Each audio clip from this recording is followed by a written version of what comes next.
กลับมาเจอกันแล้วนะคะกับช่อง G Thai 2ค่ะสำหรับวันนี้นะคะเราจะมาทำนี่ค่ะ DIY หมวกกันละอองน้ำลายกันนะคะแต่บอกไปก่อนเลยนะว่าเราไม่ใช่ว่าสนับสนุนนะคะว่าใส่หมวกใส่หน้ากากเราออกไปเที่ยวเล่นข้างนอกนะคะอันนี้ไม่ใช่นะคะเพราะว่าทางป้องกันที่ดีที่สุดจริงๆนะคะก็คืออยู่ในบ้านนะคะแต่ว่าสำหรับบางคนใช่ไหมเขามีความจำเป็นนะคะที่จะต้องออกข้างนอกอาจจะแบบไปทำงานค้าขายหรือว่าไปซื้อของนะคะหรือแม้แต่ว่าไปยืนรดน้ำต้นไม้หน้าบ้านใช่ไหมคะรั้วมันอาจจะเตี้ยใช่ไหมแล้วก็แบบมีคนเดินผ่านไปผ่านมาเนี่ยก็เลยรู้สึกว่าเฮ้ยอันนี้นะคะอยากที่จะทำขึ้นมานะคะแล้วก็อีกอย่างหนึ่งก็คือว่าเราเข้าใจเลยนะว่าเจลล้างมือก็ค่อนข้างแพงนะคะหน้ากากอนามัยก็หายากแล้วก็ราคาค่อนข้างโหดนะคะดังนั้นนะหมวกใบนี้เนี่ยเราก็พยายามนะคะที่จะทำให้มันงบน้อยที่สุดเท่าที่จะทำได้นะคะคือราคาไม่เกิน100 บาทนะคะหวังว่าคลิปนี้คงจะเป็นประโยชน์กับเพื่อนๆหรือว่าใครหลายๆคนนะคะเดี๋ยวเราไปดูกันเลยนะคะว่าวิธีทำเนี่ยทำยังไงกันมาดูอุปกรณ์กันค่ะอย่างแรกนะคะแน่นอนเลยก็คือหมวกค่ะอันนี้เราซื้อมาในราคา43 บาทถูกที่สุดเท่าที่เราจะหาได้แล้วนะคะแต่ว่าถ้าเพื่อนๆคนไหนนะมีหมวกอยู่แล้วนะคะก็เอาหมวกเนี้ยมาใช้ได้เลยนะคะไม่ต้องไปซื้อใหม่นะต่อไปค่ะเป็นตีนตุ๊กแกค่ะอันนี้นะคะ50 เซนขนาด1 นิ้วราคา29 บาทแต่สีเทาทำไมก็ไม่รู้เขาขาย49 บาทนะคะต่อไปค่ะเป็นแฟ้มใสราคา8 บาทซื้อที่มิสเตอร์ DIY ค่ะแฟ้ม1 อันนะคะสามารถทำหมวกได้2 ใบค่ะอันนี้ค่ะเป็นถุงดินสอแบบใสราคา19 บาทซื้อที่มิสเตอร์ DIY เหมือนกันค่ะอันนี้เลยข้อดีของเขานะคะนี่ค่ะเขาเก็บขอบมาให้เราอย่างสวยงามแล้วนะคะเอาไปใช้ได้เลยค่ะมาเริ่มกันที่แบบแรกเลยนะคะคือทำจากแฟ้มใสแล้วก็ใช้ปืนกาวในการติดนะคะก็ให้เรานะตัดแยกแฟ้มนะคะออกมานะคะเป็น2 ชิ้นนะแฟ้มอันนึงสามารถทำหมวกได้2 ใบนะคะ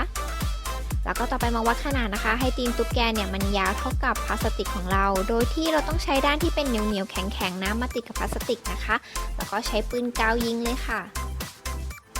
นี่เวลายิงปืนกาวนะให้เพื่อนๆยิงเป็นลูกคลื่นนี่นะคะมันจะติดได้แน่นกว่ายิงแบบเป็นเส้นตรงค่ะแล้วก็แปะลงไปบนพลาสติกแฟ้มของเราเลย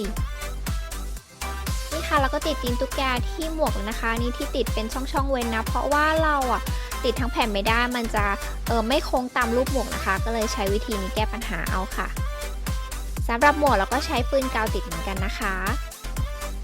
นี่เรามาลองใส่แผ่นพลาสติกกันค่ะนี่เรียบร้อยแล้วค่ะได้เป็นหมวกกันละอองอันแรกของเราแล้วนะคะ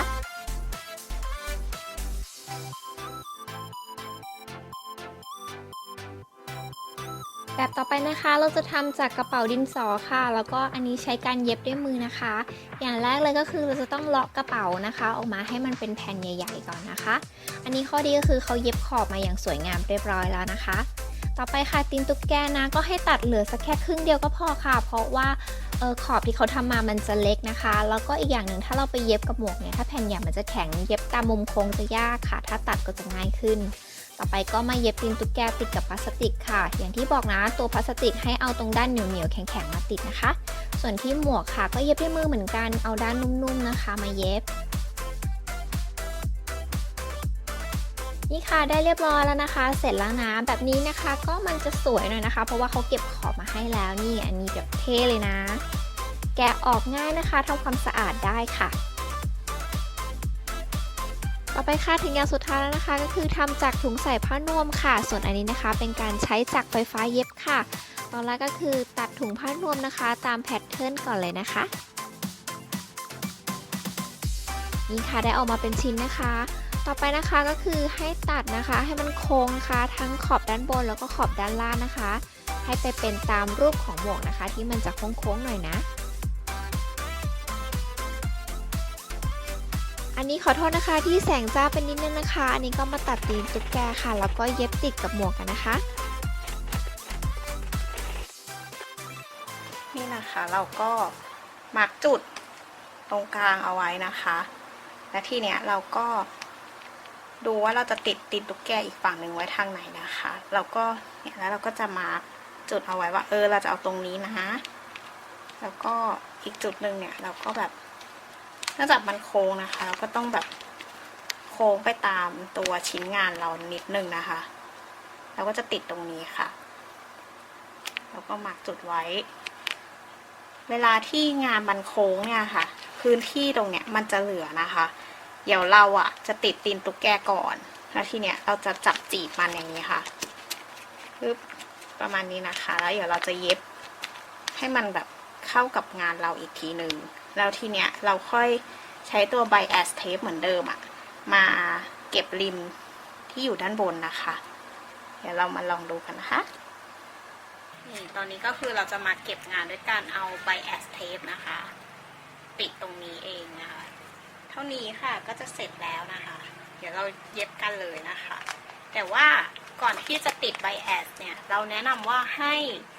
เหมือนจับจีบมันค่ะจับจีบตัวเนี้ยค่ะตามความโค้งของ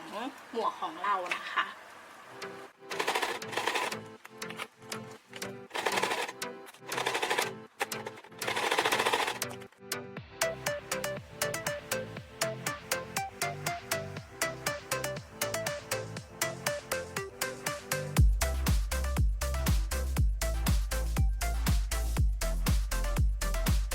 สำหรับหมวกนะคะก็สามารถทำให้เด็กๆใส่ได้เหมือนกันค่ะใช้สำหรับไปเล่นสนามหน้าบ้านหรือว่าในสวนหน้าบ้านนะคะ